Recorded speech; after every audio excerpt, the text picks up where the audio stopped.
여기 준공된 지 벌써 19년째 공실 문제로 골머리를 앓고 있는 건물이 있습니다. 지금으로부터 20년 전인 2005년, 한 60대 남성은 당시 아직 완공되지도 않았던 이 상가 두 곳에 분양 계약을 맺게 됩니다. 그러나 돈이 부족했던 그는 이 상가 두 곳을 담보로 잡고 은행에서 약 2억 원을 대출받아 남은 잔금을 치르게 되죠. 이후 소유권 이전까지 마친 그는 매달 들어오는 임대료로 대출이자를 갚고 남는 돈은 여유롭게 쓸 수 있을 거라 믿었을 겁니다. 하지만 그를 기다리고 있던 건 비참한 현실이었습니다. 오늘 저 여우대장이 나와 있는 이곳은 수도권 남부를 대표하는 택지지구 중 하나인 용인 동백지구입니다.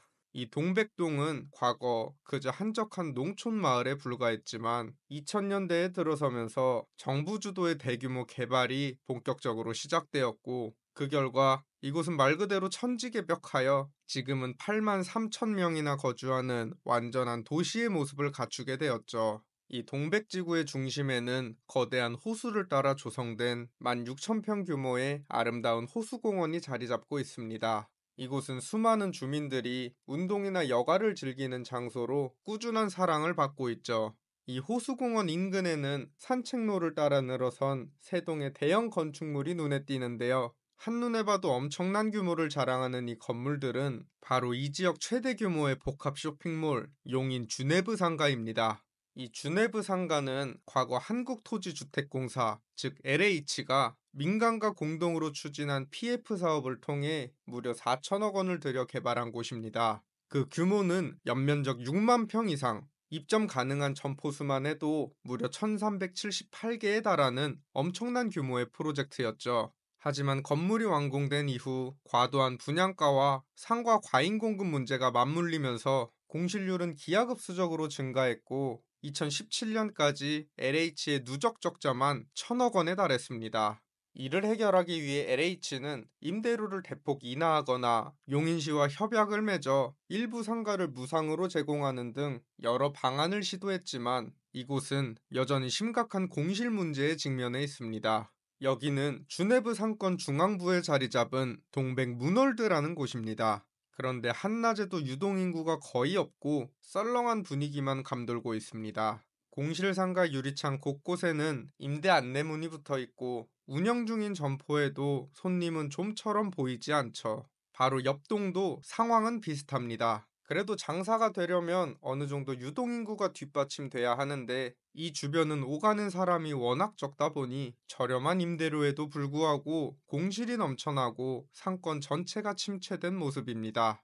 이곳은 주네브 상권 내에서 가장 큰 규모를 자랑하는 선월드입니다. 지하 4층부터 지상 9층까지 이어지는 이 거대한 상가의 1층은 그나마 공실도 없고 사람도 어느 정도 있는 모습입니다. 그러나 위층으로 올라가면 상황은 급격히 달라집니다. 한 층만 올라왔을 뿐인데 인적이 뚝 끊기고 곳곳에 방치되고 있는 공간들이 눈에 띕니다. 일부 에스컬레이터는 작동을 멈췄고 상가 자리에서 나름 요지라고 할 수 있는 에스컬레이터 바로 옆자리마저 텅텅 비어 있죠. 곳곳에는 임대문의 홍보물이 붙어 있지만 임차인을 구하는 데에는 상당한 어려움이 있어 보입니다. 한 층의 일부는 아예 폐쇄되어 진입조차 할 수 없고 그 앞으로는 각동 잡동사니가 쌓여 있는 모습입니다. 3층은 그야말로 초토화 상태입니다. 공실상가 옆으로 또 다른 공실상가들이 줄지어 늘어서 있고 한쪽 구역은 통째로 아예 불조차 제대로 켜지지 않은 채 방치되어 있습니다.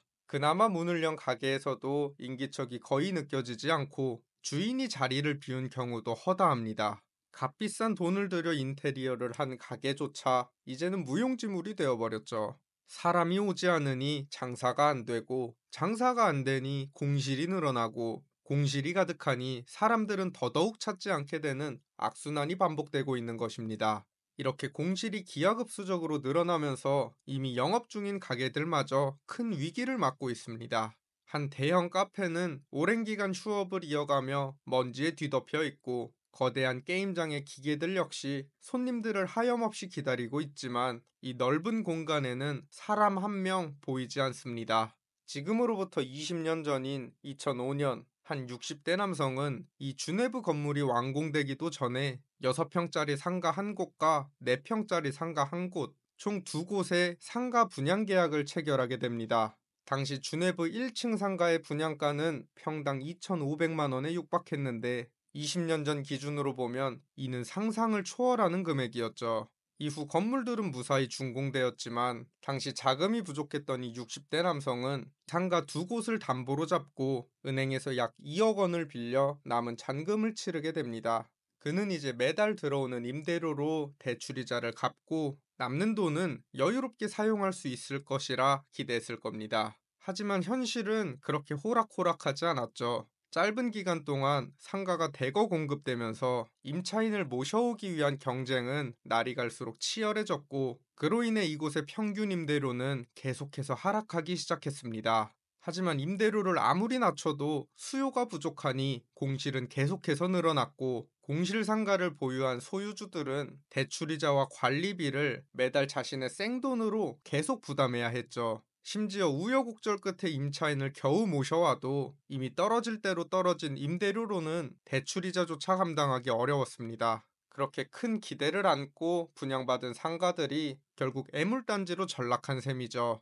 그래도 이 60대 남성은 이 상가를 무려 15년 동안 보유하며 버텼지만 결국 지난 2021년 대출이자를 더 이상 감당하지 못하게 되면서 해당 상가 두 곳은 경매 시장에 나오게 됩니다. 이 두 상가의 최초 감정가는 총 2억 원 가량이었지만 당연히 이 가격에 낙찰될 리는 없었고, 이후 여러 차례 유찰을 거친 끝에 결국 두 상가 모두 합쳐 약 3천만 원에 낙찰되고 맙니다.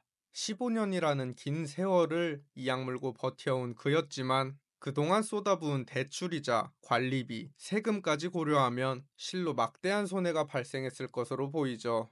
그렇게 큰 꿈을 꾸었던 이 60대 남성은 결국 안타까운 결말을 맞이하게 되었습니다. 그런데 이런 안타까운 상황 속에서도 제가 더욱 씁쓸함을 느끼는 건 여전히 이 주변 곳곳에서는 안정적인 수익률을 내세운 상가 임대 홍보물들을 쉽게 찾아볼 수 있다는 점입니다. 게다가 바로 앞에 들어서는 신축 아파트 단지에는 새로운 상가들이 줄지어 지어지고 있는 모습이죠. 과거 우리나라에 부동산 불패 신화가 존재하던 시절, 뭘 몰라도 부동산에 투자하면 열에 아홉은 성공하던 그런 때도 있었습니다. 실제로 큰 돈을 번 사람들도 많았고요. 하지만 이제는 상황이 완전히 달라졌습니다. 한 번의 잘못된 선택이 남은 인생 전체를 좌우할 수 있다는 것을 제 구독자 여러분들께서는 반드시 기억하셨으면 좋겠습니다. 이제는 잘 아는 것만 해도 위험한 세상입니다. 항상 신중하고 안전하며 무엇보다도 자신이 행복할 수 있는 선택을 하시길 바랍니다. 지금까지 여우대장이었습니다. 감사합니다.